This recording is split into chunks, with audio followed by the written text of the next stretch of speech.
За ярагчин нэвтрүүлгийг үзээд ирүүлсэн нэгэн эмэгтэйн маш сэтгэл эмзэглүүлсэн нэгэн захидлыг та бүхэндээ би уншиж өгье. Мэдээж хэрэг захидлын харилцааны уншихын үүднээс тухайн эмэгтэй бол нэр усыг дурдахгүй.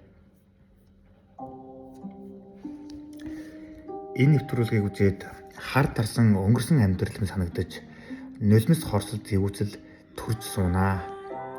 Би бас л 18 настайдаа нөхөртөөгөө хайрлаж дурлаж сууж байсан.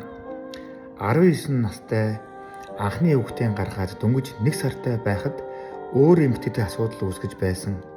Тэгээд тэр хүний гарын шүүс болж байсан. Тухайн үед хадам ээж бидэнтэй хамт амьдардаг.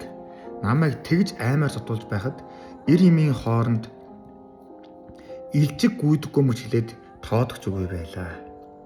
Тэр хүнтэй 17 жил амьдрахдаа 3 удаа хутгалуулж байсан. Би жоохон чих хатуул да. Сонсдоггүй чихээр минь тэгэхээр яадгийн гэж хэлээд зүүн чихийг минь нотлон зүсч байлаа. Чихний цус тогтдгүй юм байна лээ. Шууд л ухаан алдсан. Азар эмнэлэгт хүргэж өчгөөд явсан болоод ч тэрөө одоохондоо чихтэйгээ байна. Тухайн үедээ 17 оёд тавьж байж чихтэйгээ үлдсэн. Одоо болтол энэ завхарсан хуулиас болоод албан ёсоор гэрэлдээ салгаагүй ч би холын хол зогтож чадсан байдгийн. Нэг хэсэг хар тарж зүүдлэж айж орил сэрэх хэмтэр байдаг л байлаа.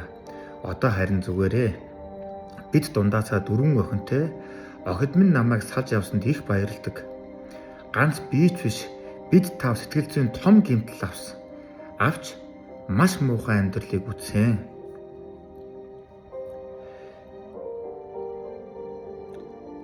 За тэгээ мэддэгдэж байгаа нь энэ болохоос шинэ амьдралд ийм зүйл маш их болж байгаа. Хүүхнүүд нийлээл амьдралаа зовлон жаргалаа ярихад аимшигтай асуудлуудаас зөндөө гарч ирнэ. Тэгээд энэ амьдралд би ийм буруутай юм шиг мэдрэмж авдаг.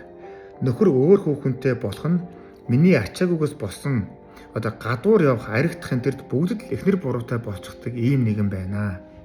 Сасан нөхөр минь намайг ил шарах сорив үлдээхгүй гэж гар нүрийн алчуураар гараа орож байгаад зоддог байсан. Өөрийнх нь эгчийн цагаан сарын буудыг хийж өгөлцөөгүй төлөө өвөл гадаа хүйтэн нутгсож хөдөлбөл өшөглөж дээрээс минь шангаар ус асгаж байлаа. Удаан зогсон учраас хоёр хөл минь хайрагдаж байсан.